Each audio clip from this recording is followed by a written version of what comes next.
The movie begins by showing a modern city called San Fransokyo. Then the scene switches to a narrow alley where a robot competition occurs. The winner was a robot owned by a man named Yama. A short time later, a boy named Hiro Hamada came to challenge Yama's robot to a fight with his artificial robot. When Hiro showed his artificial robot, everyone underestimated him. He then took out a considerable amount of money. Yama seemed interested and took the challenge. In just a short time, Hiro's robot was instantly defeated by Yama's robot. But Hiro didn't just give up. He then added the amount of betting money so that the fight could continue to round 2. Yama, who saw Hiro's money, was tempted and ended up fighting their robot again. Hiro's robot then changed to a fighting mode, making Yama agitated. And in the end, Hiro's robot defeated Yama's robot. But Yama couldn't take his defeat, so he grabbed Hiro's robot and told his men to beat him. A man came on his bike when they were about to gang up on Hiro. He was Tadashi, Hiro's brother. They then fled from the place where the illegal robot competition was. On his way home, Hiro told Tadashi that he had managed to win a robot game and earn a lot of money. But when he showed the money, they were suddenly arrested by the police. Hiro and Tadashi were taken to the police station. He was put in jail along with everyone at the illegal competition. Soon, they could be free thanks to Aunt Cass' help. Seeing them both out, Aunt Cass hugged them and immediately pinched their ears, then took them home. Arriving home, Hiro didn't rest and continued looking for another illegal robot competition place. Tadashi, who knew that, scolded and advised Hiro to go to university with him instead of playing with an obscure robot.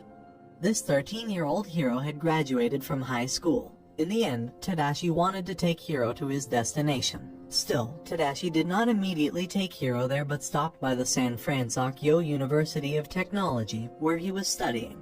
With the excuse of taking the items left behind, Tadashi got off the motorcycle and into his college lab, followed by Hiro. When Hiro walked into the lab, he was fascinated because so many excellent tools were made there. He began to pay attention to the tools that Tadashi's friends made. First, there's Go, who made an electromagnetic bike. And then the second one was Wasabi, who invented the plasma laser. This laser could be a deadly weapon because when he threw an apple into the laser, it cut it into thin slices. Tadashi's third friend, Honey Lemon, mixed some chemicals, sprayed them onto the black ball, and then puffed the ball and exploded. Next, Tadashi's fourth friend, Fred, was wearing a college mascot costume, and he was known not to have any abilities. After Tadashi introduced all his friends, he took Hiro to his private lab. Arriving there, Tadashi immediately hurt Hiro's hand so many times that he screamed in pain. Suddenly, a robot called Baymax, created by Tadashi, came from the corner of the room. Baymax was programmed like a doctor's robot that would be active when anyone said "ow" around it. Baymax will work to care for the sick part of the person and will only stop working when the person it cares for is satisfied. Hiro, who was amazed by Baymax, tried to analyze the inside. Then Tadashi showed him the chip that made the robot work as a nurse robot. After the job was done, Baymax went back into the red box, and its size shrank. While they were still having fun talking inside Tadashi's lab, a man named Robert Callaghan suddenly appeared. Robert, who saw Hiro's robot, felt interested and wanted to see it up close. Hiro immediately gave the robot to Robert and started showing it off, and Tadashi showed up and said that Robert was the inventor of robotic systems today. Suddenly, Hiro felt surprised and amazed at him. Besides, it turned out that Robert was also a professor. He invited Hiro to go to the University of Technology. Uniquely, this professor didn't look at Hiro's age, whether they were children or adults. The scene then shows that they are already off campus. Tadashi then took Hiro to the illegal robot competition. But Hiro changed his mind because he wanted to enter the San Fransokyo University of Technology. The next day, Hiro asked Tadashi how to get into the university. Tadashi replied that every year there was always an exhibition of student work. If he wanted to enter as a student there, Hiro had to pay attention to Robert and impress him with his work. Hiro got very excited and immediately came up with an idea. But after trying long enough, he still needed to develop a good idea. Tadashi, who saw his brother was in trouble, helped him by holding him upside down. At that moment, Hiro saw the Megabot robot and came up with an idea. He rushed to his lab in the garage. He spent days working there. Hiro planned to make a mini version of the Megabot called the Microbot. The day of the long-awaited exhibition arrived. Hiro could not wait to present his copyrighted Microbot. While Hiro was relaxing backstage with Tadashi and his friends, his name was suddenly called to present his artificial robot. Hiro got ready and went up on stage. When he started presenting his artificial robot, the audience left one by one. Tadashi was trying to encourage him. Hiro then resumed his presentation and said this microbot, if only one, did look useless. But if there were many, this robot could be beneficial. The microbot was controlled by a signal transmitter in its head. At the end of the day, Hiro could do anything with the microbot, which stunned the audience. Hiro's presentation finally ended, and he received much praise. Then came a man named Mr. Cray. He is the owner of the company Cray Tech. He wanted Hiro's microbot to be developed in his company. In other words, he tried to buy Hiro's work very expensive. Hiro had not responded yet, but suddenly Professor Robert came. He said that Hiro's microbot was a technological inspiration and told Hiro to develop it instead of selling it. In the end, Hiro followed the professor's advice and didn't sell the robot. Mr. Cray then left. But Tadashi, who realized that Hiro's microbot was still in Mr. Cray's pocket, immediately asked him to return it. He then gave the microbot back and left. Professor Robert gave Hiro an invitation to enter San Fransokyo University. Then Hiro, Tadashi, Aunt Cass, and her friends were going to celebrate Hiro's success by dining at Aunt Cass' restaurant. But earlier, Tadashi asked to be given time alone with Hiro, and Aunt Cass went to provide them with time. Tadashi and Hiro then chatted, but suddenly, a fire appeared inside the campus. Tadashi and Hiro immediately rushed over, but the campus was surrounded by fire when they got there. Then someone passed by and said that Professor Robert was still trapped inside. Hearing that, Tadashi intended to enter the campus to save the professor, but the fire was getting bigger. Hiro tried to stop Tadashi from entering, but it didn't work. Tadashi kept running into the campus. Not long after he entered, an explosion on the campus caused Tadashi to die. A few days have passed, but Hiro is still saddened by Tadashi's death. When he took Megabot by accident, it fell and hit his leg. Then Hiro yelled "Aw!" Suddenly Baymax was on and out of Tadashi's room. Baymax wanted to take care of Hiro's wound but was trying to resist. Then he tried to put Baymax in his box, but he fell instead. Hiro accidentally looked at his jacket and picked it up. There was still one active microbot in the coat, which was attracted somewhere. The fact that the microbot would be activated if there were other microbots. However, all of Hiro's microbots should have been left behind because they were destroyed during a fire incident last time. Hiro thought the microbot was broken, but Baymax scanned it and said the little robot wanted to go somewhere. He then told Baymax why it didn't find out where the little robot was going. After a while, he didn't hear Baymax's voice. It turned out that Baymax was trying to figure out where the little robot was going. In the end, he rushed after Baymax. Hiro finally caught up with Baymax and found it in an abandoned warehouse. He immediately approached Baymax. When he saw his microbot reacting more and more actively, he found out that Baymax was right that his microbot wanted to go somewhere. Then Hiro and Baymax went into the barn through the window. Upon arrival there, he noticed a considerable amount of microbots. Hiro thought there was a mysterious man who manufactured his microbot. Suddenly, there was someone who controlled the microbot and attacked Hiro.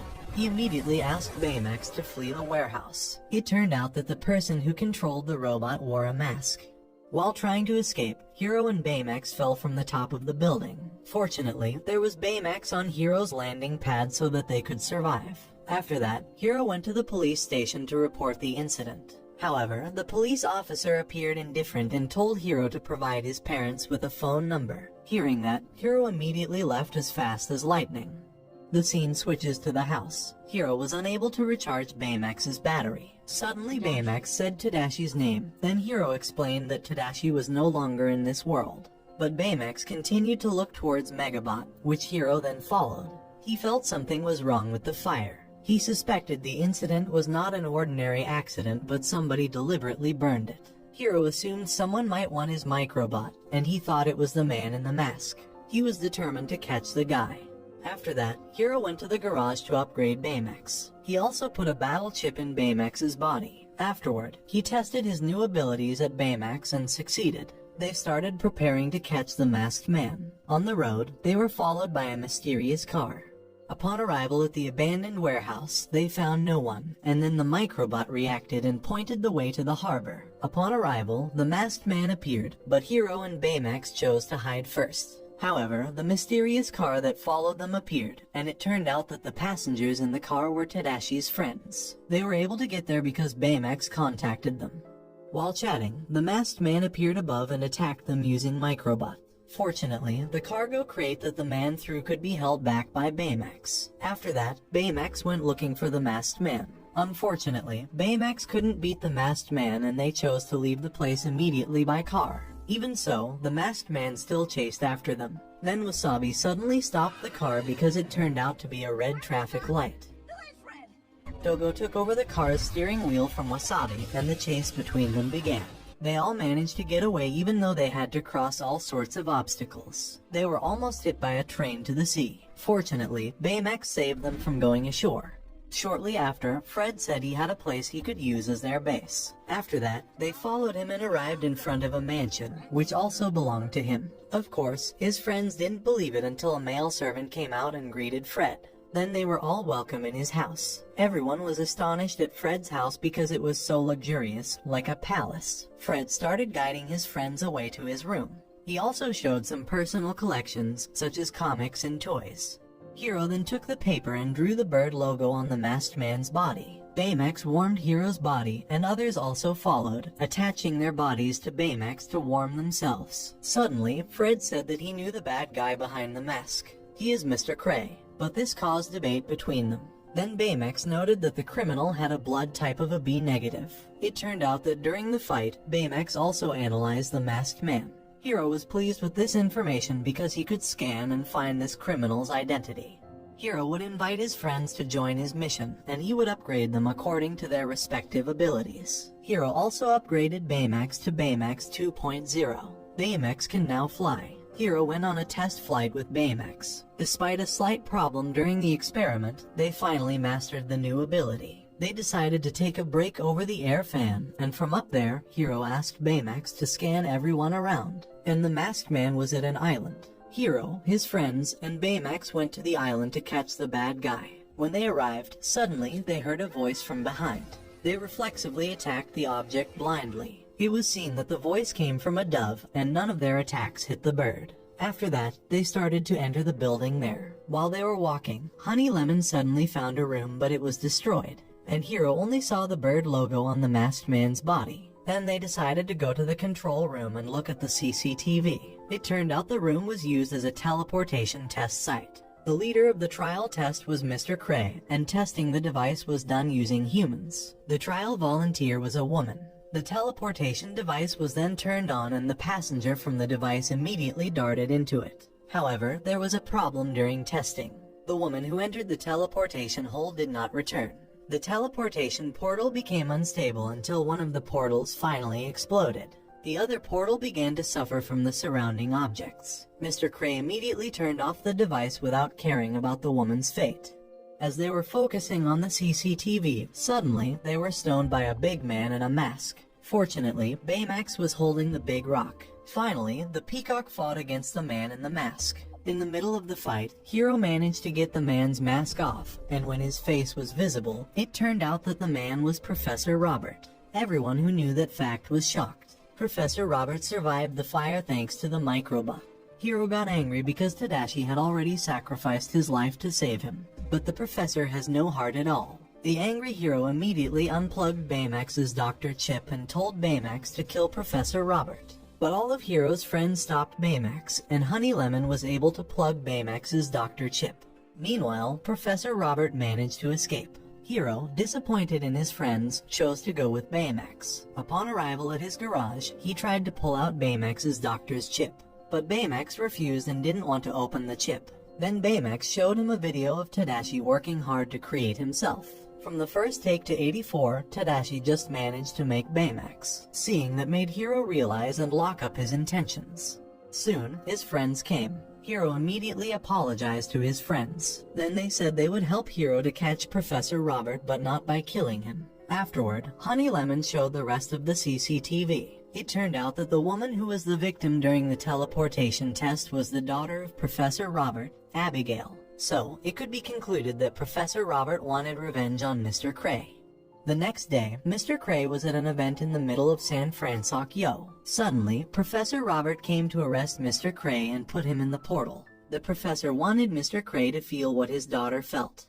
When the professor was about to put Mr. Cray in, Hiro and his friends came. Hiro asked the professor to stop, but the professor ignored him and attacked Hiro and his friends. When cornered, Hiro found an idea to destroy all his microbots by letting them be edited into the portal. While Hiro was fighting above the clouds, his friends started beating the microbots from below. Little by little, the microbots began to suck into the portal. When the professor was about to attack Hiro, he lost a massive amount of his microbots, and Hiro managed to take off his mask and win. But after that, Baymax continued to stare at the portal. He said that inside the portal, there was a life sign of a woman who could be in hypersleep mode. After that, Hiro and Baymax rushed to save the woman and entered the portal. Inside, they found Abigail, who was in hypersleep mode. As they tried to get Abigail out of the portal, a huge rock suddenly hit Baymax's body. As a result, Baymax's protective armor was destroyed, which rendered its propulsion rocket malfunctioning. When there was no time left, Baymax wanted to save Hiro and Abigail with the ejector in his hand. At first, Hiro refused because he didn't want to lose Baymax. Even so, Baymax convinced him downwards that he would always be there. Baymax then asked if he was satisfied with his care. Hiro replied that he was satisfied with his treatment. Then Baymax immediately pushed Hiro with his ejector. In the end, Hiro and Abigail make it out of the portal, and Abigail is taken to the hospital while Professor Robert is arrested. Some time passed, and the news came out on TV stating that there were 6 heroes in San Fransokyo. The scene switches to San Fransokyo University. Hiro has started school and still keeps the rest of Baymax's body. But when he opened his fist, he found Tadashi's doctor's chip and the memory belonging to Baymax. After that, Hiro started assembling Baymax and managed to revive Baymax. Then Baymax asked Hiro what day it was. The scene then changes to Hiro, Baymax, and his friends becoming heroes of San Fransokyo, and the movie ends.